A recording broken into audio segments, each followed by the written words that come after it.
Hi, hello, welcome back. It's still JA Asukwo.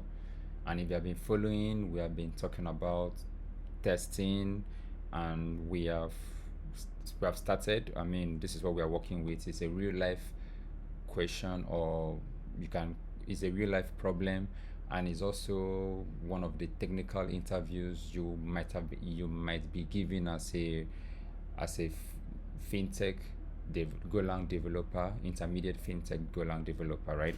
So like the question is here, implement an in-memory, more like a fintech app or account store, which that can do deposit, withdrawal, get balance, and also implements the batch, like process batch, in which different things can be thrown in, and then you are required to get the right thing, do the right operations and return the right results and stuff like that, right? So, and if you are following, we have done from number 1 2 3. We have done the deposit, withdrawal, get balance. Please check my previous videos. And we have also started with the test. We have done the test for the deposit, withdrawal, and get balance.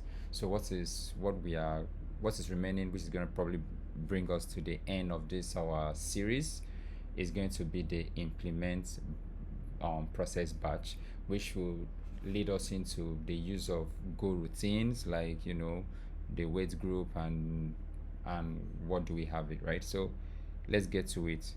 But before we continue, I would like to point out that in my previous implementation, the previous video, which is we implemented the withdrawal, there's something missing. This is not an accurate implementation. There is something missing. Do you know it? Like, I mean, if you check this implementation, and if you check this, I mean, if you check the deposit implementation, you will realize that there's something missing, which is a very big issue, which could cause a race condition. That means our figures, or what we are getting results, might be inconsistent if we are deploying this app for large users, or someone's trying to make multiple withdrawal at the same time at different intervals. So this could be a problem. And if you notice here, we can see that we were locking and unlocking the resources, which we failed to do here. Which we failed to do to this resource. So we can just do mutex lock here, just copy this, and then you lock it when you want to have access, when you are getting access to that resource, and then you unlock it when you're done. That's it. And then we are good to go, right? We are good to go. So now so we are good to go. So now let's go on to do this. Number 4, implement process batch. So what I'm going to do, so remember, the idea of this is to write testable codes, like testable features that you can easily test. So what I'm going to do is I'm going to write the process batch, and then, so let's write this: to do process and process function, and then another to do to number 2, and then we are going to make it a process, call it in goroutine for process batch, right? So this is what we are going to do. And why are we doing this? So I'm going to write the process function, in which this process function will probably check what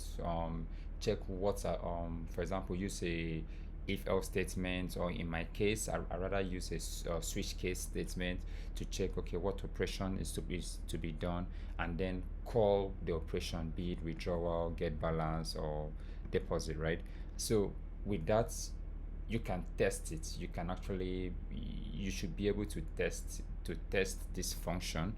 So then I'm going to now call this process function in another function called process batch, in which we put an array of we are going to be putting an array of, or what do you call it, an array of operations, be it balance, deposit, withdrawal, and then we push it in there, and then it's going to we'll call it in a go routine, in which is going to be calling the different which is going to call the process function in a go routine and carry out carry out whatever is meant to carry out, right?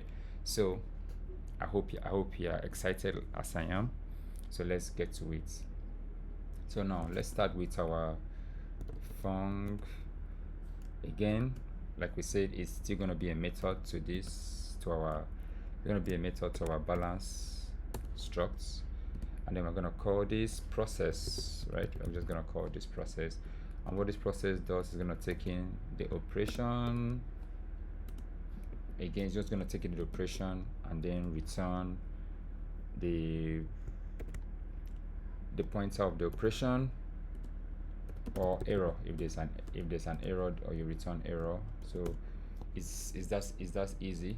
So now we're going to be switching through the operation type, right, to know what and what to call. We're going to switch through the operation type to know what we are calling, for example. So we're going to do, let's use a switch statement here, switch. Okay, so what's the expression that we are trying to switch through? We are switching through we are going to be switching through what do you call it, the type, just to check the type, operation dot type. So the case is like doing an if else statement. I mean, if you need me to do a video for comparing switch case and if else statement, you can just comment and I will get to it, right? So we're just going to do this. So if the case is deposit, what you're going to do is just call the balance as,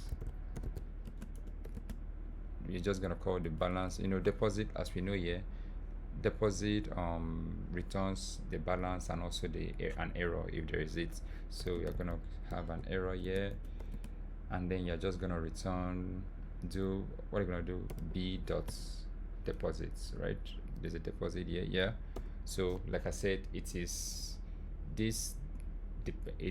a method to this. It's a method to this struct. So as long as we have this struct here, we're going to have the method there. So and obviously, we are just going to pass in the operation there. So as you know, this deposit just takes in the request, which is an operation. We're just going to pass it in there, and then so we're going to do if error is not equals to nil.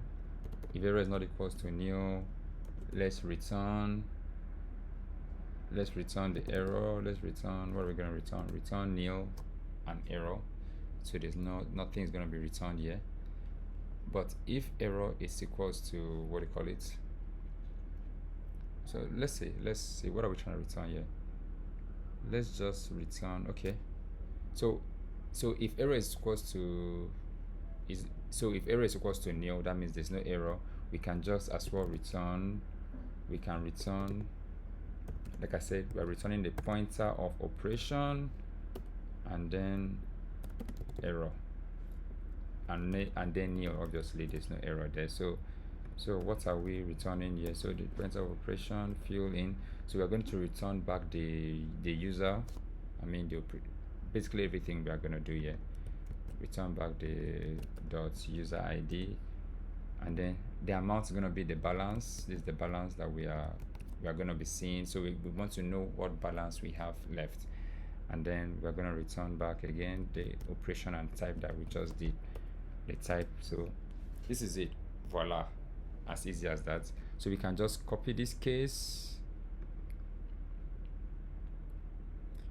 So let's do this. This is this. So you can just copy this case here and do a case for withdrawal, right? Do a case for withdrawal. This is it, withdrawal. So we have here, so we're having withdrawal here. Same payload, same requests is gonna, if there's an error, it's going to return an error here. If there's no error, it's going to, you know, return the balance, the user ID, the balance, and then the type, which is obviously withdrawal, right? And then we're going to have the same case here for balance. So if there's a balance, so if we're trying to, if this operation is a balance operation, or like the type, if we are trying to check for the balance, where is it here? Well, you will not to spell balance anyway. So if we are trying to check for the balance, so what we're going to do is, again, get balance, and then we are passing in the user ID dot user ID, and then there's no error here, so we don't expect any error here. We take this error out, so we are going to just return the balance and then the type that we are seeing. So this is literally how the process is going to work, right? And we can write we can do a quick unit test for this, right? So to see if this is going to work as expected, so let's just write a quick unit test for this process, and then we're going to I'm going to show you how to call it in a goroutine, you know, to make it faster, and also, yeah, to make it faster, right? Goroutine, so we don't have to delay too many things, right? So now, by the way, we are going to have a default here, so that's why you can see this is returning error, because you're supposed to be returning something after this switch.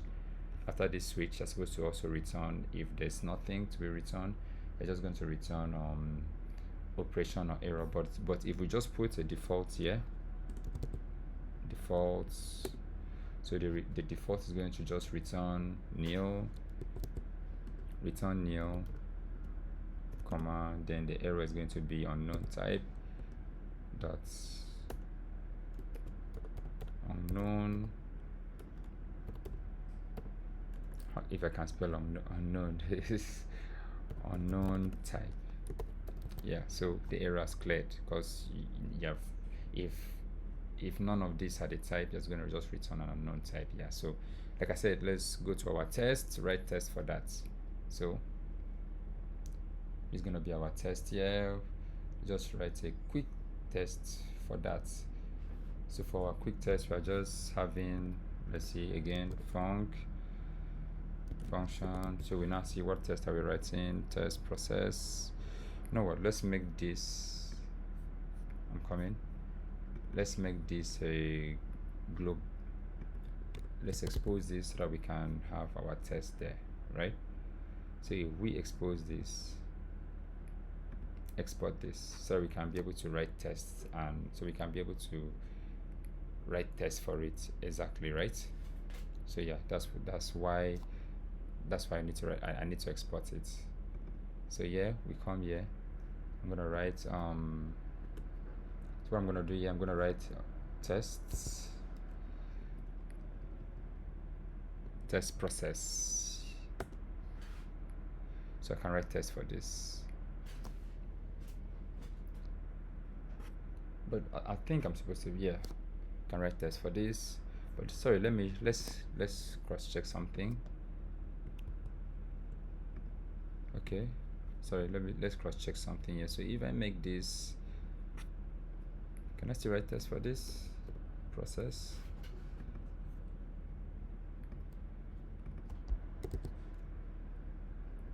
I'm just, well, let's go back. So doesn't matter anyways. So we are going to write test for the process. So the process is this, is simple. We are going to, like what we've normally done, we're going to do our balance here.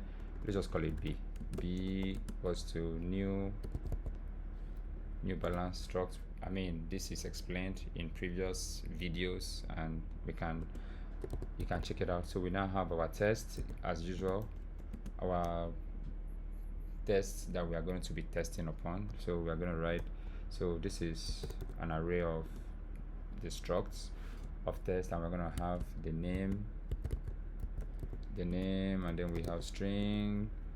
We also have, let's just small letter here, name, string.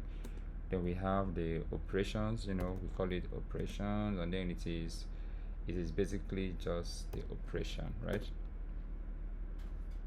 and then what and expected. So expected, it's like I said, we are expecting a pointer of operation, right? And let's populate it. So we are populating it. So let's do the first one. We're gonna call this first one name deposit. So we're gonna do a deposit increases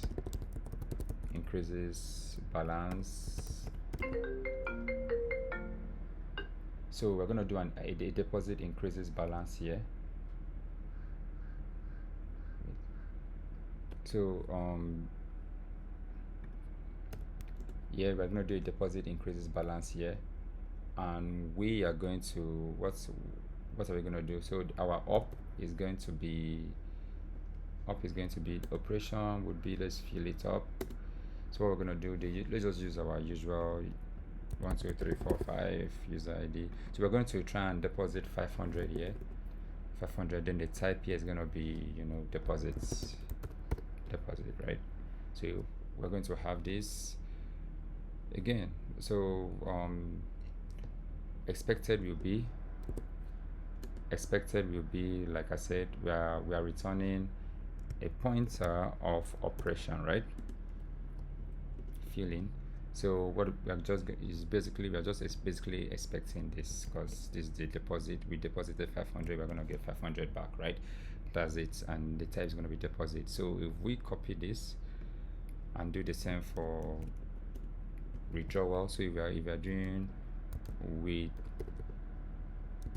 withdrawal decreases balance, if I can spell decreases here, decreases balance, same thing. So we're going to withdraw 100. Let's withdraw 100. So we're going to write withdrawal here, and then we are going to, so the balance is going to be 400 here, and what we're going to get is withdrawal. So let's do the same for balance. If we pass in balance, balance is basically should basically be the easiest among this one, right? So we don't even need amounts for balance, so we just need to put balance here, and then get this, put balance here. So it's going to just return 400 because that's supposed to be the balance, right? So now let's range and run our tests as usual. So we do this so we are ranging through, we range through the tests, and then we run the test, you know, run, then the test name is tt.name, and then func test. So yeah, here we have it.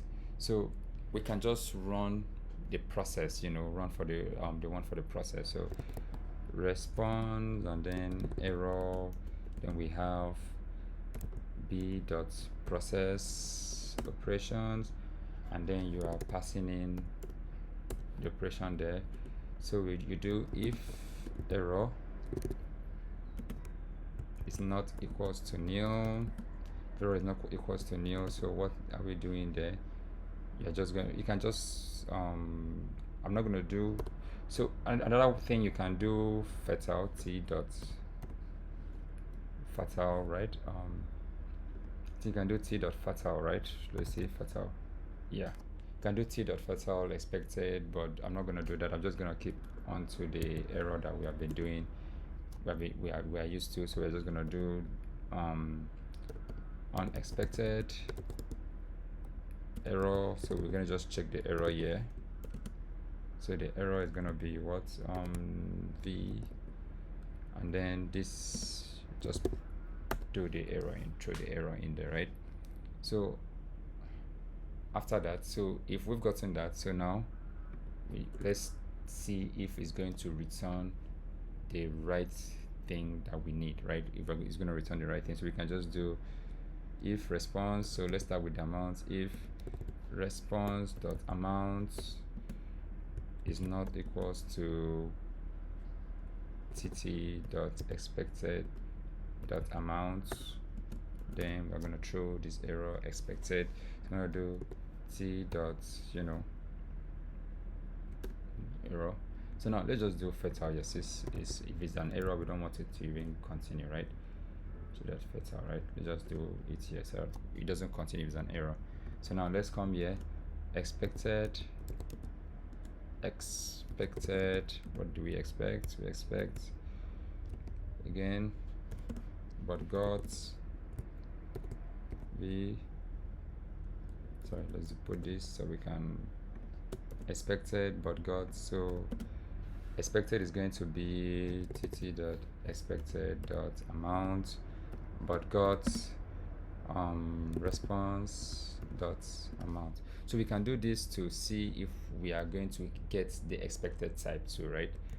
So if we're going to have the expected type, so we just do expected type is not equals to this type, then you say expected. Just copy this and this, right? So we can now run this and see what happens. So if you run this, voila, that passes. So your process, the process passes, the process function passes, right? So now let's try and check this. So you can see that we are passing in a deposit here. Now let's change this type to withdrawal. Wow, you'll see that this would fail, right? So if we run this again, you can see this fails, right? Balance deposit increases, that deposit increases, fails. And why did it fail? Expecting withdrawal but got deposit, right? So you can see that it's working as expected. So now if we what should we do again? If we should have the wrong return the wrong let's withdraw 50. So by right I'm supposed to be getting 450 here, but let's see what is gonna fail to, because it ought to have again supposed to get 450. So now we can easily see that we have tested our process, right? So that is how we have tested that function. So now we can use that function to write the process batch. So that is how, what we mean by you need to write functions you can easily test, right? Not to say that you can't test goroutine, but the underlining word there is easily test. So again, we're gonna come here and write process batch. So for our process batch, we are just gonna do func again, sorry b, sorry, sometimes just keep try to type fast. Then we do process batch. So we're gonna do request here. So the request we are getting here is you're going to be getting an array of operations, right? An array of operations, and then with this you're having what will return is operations error, right? So now this would have been like I said, this would have been quite very simple, right? It could have been quite very simple. So what we are going to do here is just as easy as, again, if you can go through my previous video on how to handle goroutine, we talked about withdrawals, we talked about ErrGroups, right? And we talk about different ways how to handle it, but I'm going to use ErrGroup. So if you are confused, please you can check my previous video, right? ErrGroup. So we are using, it's basically ErrGroup, I think. What is it? It's basically ErrGroup dot group.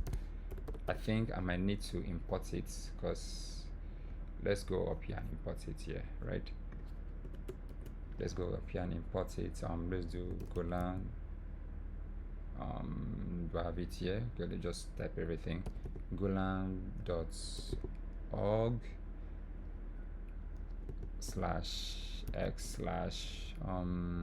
/x/sync is a sync package, and then /error group. So this is it. So now let's sync this, sync dependency. Oh yeah, let me turn on my data so that I can sync that for you.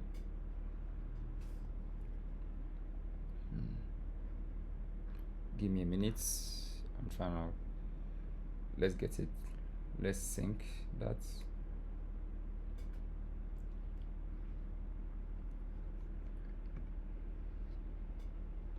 So yeah, so basically we are what we're trying to do, we're trying to run this in a goroutine. So we will have to sync it. Let me connect to my Wi-Fi, and once I can connect to my Wi-Fi, then we should be able to run this here. It's GA. Yeah, that's it. Again, let's sync this again. Sync dependency. We're going to go get it. It's basically saying go get this package for us. Is if you're not familiar with how Go mod works, please, I would say this like a broken record by this time. Please check my previous video. So yeah, we have our ErrGroup here, right? So then we can continue with our implementation. So now we know let's see, we're going to return the results, which is going to be like, the results will be like results could be like an array of operations back. We are receiving operation when we call the process data, so it would be befitting to actually also return it back. So what we are going to do here, we're just going to range, we're going to do for I, just going to range for I. So you're arranging through the requests. Let's just call this request to make it, range through the request, and then you do so the operation will be, the request is array of operations. So the operation is just going to be the operation that we are going to use is going to be the requests of this I, right? Any I that we are at the moment, we're going to use that request, and then we push it through. We push it through the process and get the results, right? So basically that's what we are going to do. So that being said, we are going to have to call our ErrGroup here. So we have the ErrGroup.go. Call our is it? Yeah, I think ErrGroup.go should be .go. Why am I not getting this? Sorry, let's change. So oh yeah, I'm supposed to be calling this ErrGroup.go. Yeah, so we have the ErrGroup.go func. So that's what we need. We want to call it in a Go routine.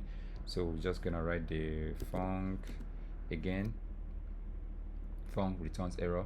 So what we're gonna do here, we're just going to call our process, which is gonna be b.process,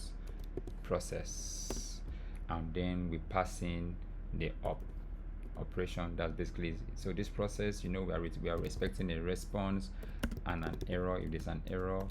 So if there is an error, if error is not equals to nil, we return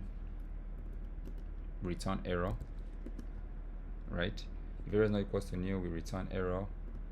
Else, if res is not equals to, so now if error is not, so obviously this we are going to, if obviously we are going to have a response here.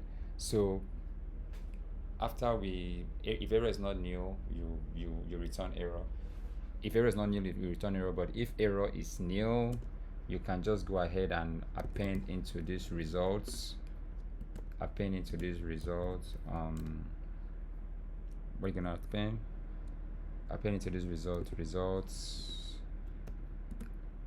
the response, right? Because this it's expecting is what do you call it, is we were having this thing, what this response is, like I said, it's a pointer. So, and this is just an array of operations. So it's not a pointer, so you just have to dereference it, like pointer dereference. You can check that out too.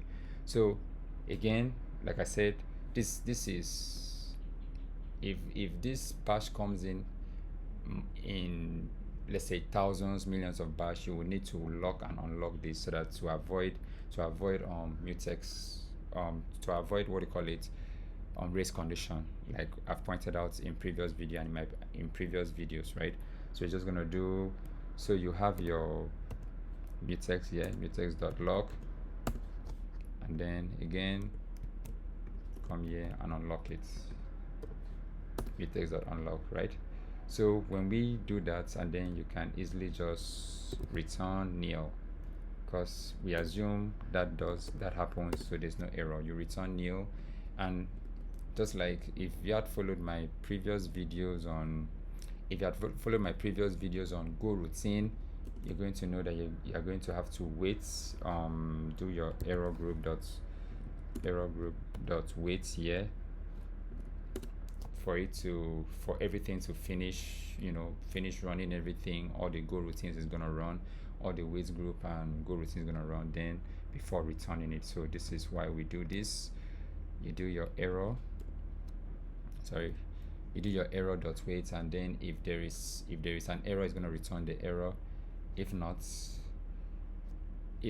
it's just, or if error is not equals to nil, it's going to return the error. If not, just return the results. If not, return results, and error is nil. So like I said, this is it. So how do you know this work? Is because we have tested process. So that is why if we have tested process here, and process works as expected, then you know that this would work, this go routine would work.